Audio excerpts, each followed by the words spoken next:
So Spire 2 released in early access just about a week ago, which means that unfortunately the game does not yet have any mods, at least not that I know of. Now, even though it might not have mods, what it does have is a custom mode, and that custom mode comes with quite a few pretty crazy modifiers. And right now I'm going to try to beat the game using every single modifier that you can have active at the same time. In total, you can have 18 active at the same time. Some of them are good and most of them are pretty terrible. I'm going to go ahead and read through all of them. If you don't really care and just want to watch the crazy video with a bunch of cards, then you can skip ahead. I do want to take a second to say that my channel has been doing incredibly well recently. My last video got 3,000 views, which completely made my day. I was so happy. So if you're watching this and you end up enjoying the video, please remember to like, comment, and subscribe. It means more to me than you realize, and I appreciate every single one of you. I always respond to all your comments, and thank you for watching. But with that out of the way, let's get into talking about some of the insane modifiers that I put myself through in order for you guys to have some entertainment today. I'm going to try to read through them pretty quickly because, like I said, there are 18 active. But with that said, here we go. Add 2 copies of every card you get. You're no longer able to remove cards at the merchant. You start with a bunch of random cards. You can ignore paths on the map so you can go wherever you want. Enemies drop relics instead of cards. You can find cards from any class. Question mark rooms can now contain elites, but they also give slightly better rewards. Add a random curse at the start of every act. More elite enemies. Enemies drop 200% gold. You can no longer smith at rest sites. Everyone in the combat starts with 3 strength. Resting costs 5 max HP. That one hurt a lot. Resting recovers HP to full. Lose 1 max HP every time you enter a room. Start each combat with 5 plating. And elite enemies drop better rewards. Now that we're finally done with the super long intro that a video like this required, let's get into the actual run. Now you can see I start with 123 cards, so if you came into this video expecting an organized build, you can go ahead and leave right now. And if you go ahead and look at the map, it looks like somebody was speedrunning trying to resurrect the Satanic Panic, so we're in for a lot of fun today. Now, I know things look bad, but believe it or not, throwing random cards and hoping for the best in Act 1 is actually a pretty effective strategy, so the first couple encounters really weren't anything too bad. This might come as a surprise to you, but I don't really think the developers balanced the game around the first enemy that you encounter on Act 1 getting hit by a hyper beam. Now, however, just because the developers forgot to balance the game around random YouTubers hyper-beaming level 1 enemies doesn't mean it's going to stop me. With a challenge as chaotic as this, you've really got to take your wins where you can get them. However, with that being said, the beginning of this challenge was actually turning out to be a lot easier than I expected it to be.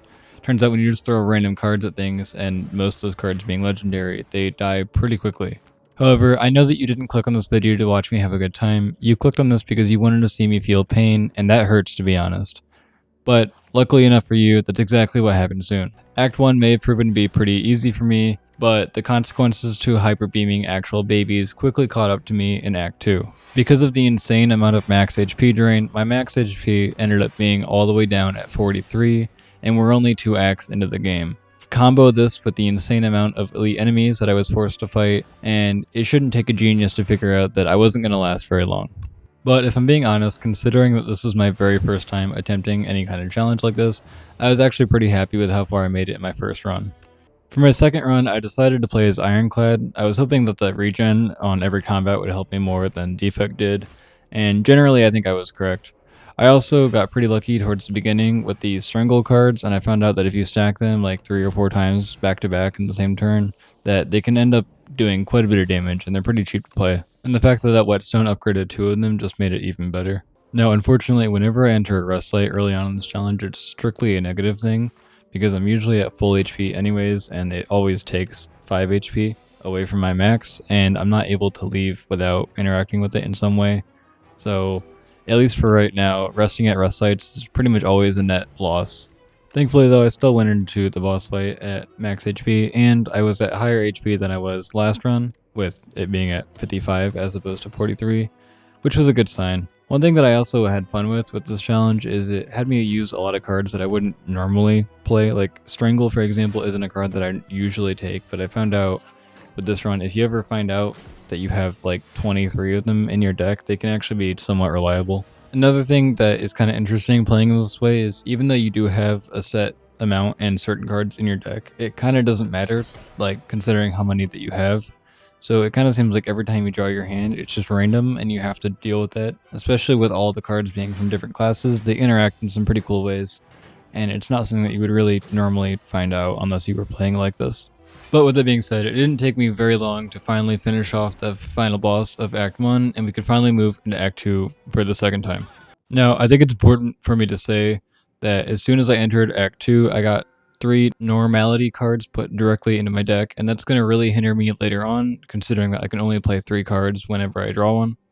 And also keeping in mind that I'm not able to remove cards whenever I go to merchants like you normally would be able to. There's really no way for me to get all 3 of these out of my deck, so it's just something that we're going to have to deal with as we play.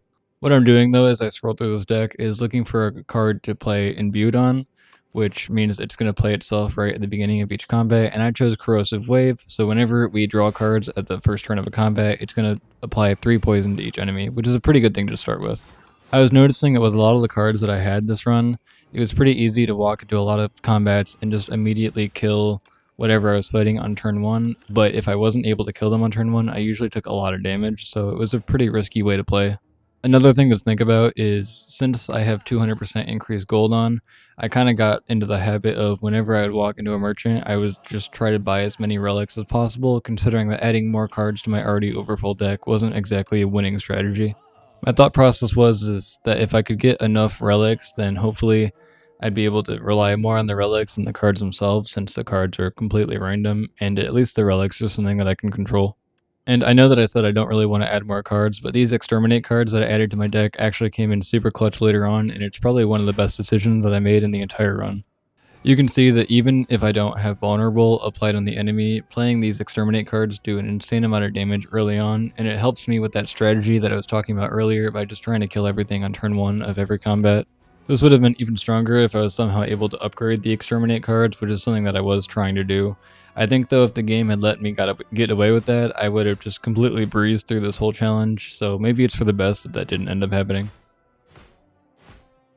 Another thing that I really should have talked about earlier but completely forgot to is that at some point in the run I did pick up the Shovel Relic, meaning that instead of just losing 5 HP at every rest site, I was now able to dig for relics.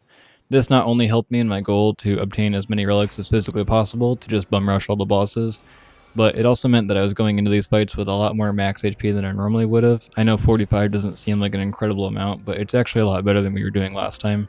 And it's way better than we would have been doing if we weren't able to get the shovel. So I think the shovel is a big reason that I did end up winning this last run. One really nice thing though about having such low max HP is that losing HP isn't actually that big a deal, considering that with the Ironclad ability I gained most of it back anyways. So using cards like Offering, which, you know, take your HP down, really isn't that big a deal, and I'm also heavily relying on the Exterminate card from earlier now that I have Vulnerable on the Knowledge Demon to get so much damage in on turn 1. Usually getting him down to half HP is completely unheard of, at least for my runs, but I was actually able to get him even lower than that, and it's a big reason I didn't just instantly die in these boss fights. This entire boss fight, which normally for me is a little bit of a longer one compared to some of the other fights in the game, only ended up taking me a total of 2 turns, and with that we were able to move right on to Act 3, which I was pretty nervous for, considering that Act 3 is obviously pretty difficult normally, let alone with all these modifiers. Now, even though I just said that Act 3 was going to be pretty difficult, the fact that I had all these Exterminate cards and the ability to put Vulnerable on the enemy kind of made a lot of these Act 3 fights kind of a breeze, and it also made it so that I was able to cruise through most of Act 3 without taking too much damage, even though my maximum HP is all the way down at 47, which would normally be an absolute death sentence considering how late in the game we are. But when you combine the facts that I was killing most enemies on turn 1, and then every time I walked into a merchant, I would just completely buy out his entire stock of relics. By the time that we got to the final boss fight of Act 3, we were actually pretty well set up. Now, I got the Gatekeeper as the final boss fight for Act 3, and I've heard quite a bit of talk online of people who really don't like this enemy, and they don't like it as a final boss. It's mainly because of his mechanic where he'll hide behind the rocks after a couple turns, and you only can attack the actual boss sometimes, which can be hard considering he has like 500 health, I think. But in my opinion, this is actually my favorite Act 3 boss. I think the other ones are good, but I think that the Gatekeeper boss is the most mechanically deep, and I think he's the fight that you have to think about the most when you're doing it, which I think is always a good thing for a final boss. And I also just think he's a good test of like true endgame power, because if you go into this fight underpowered, you're just flat out not going to win. If you spent the whole game just barely scraping by and you don't have a build good enough to beat him, then there's just no way that it's going to happen with how this boss is set up, which I don't think is necessarily true with some of the other ones in the game. You can see though that with how my deck is set up right now, I have probably one of the craziest first boss encounter turns ever, and I'm able to do over 300 damage to him just in the first time that he actually opened up his portal, which means that the next time he opens up his portal, I'll definitely be able to kill him. And you can see that just because of how good we did on the first turn, we actually pretty much instantly win as soon as he shows himself again, and that is the challenge completed. Thank you everybody that came to watch this far. Once again, thank you so much for all the support that I got on my last video. It really does mean the world to me. Hopefully this one does even half as well as that one did. Remember to like and subscribe if you had a good time, and I'll see you all in the next one. Bye.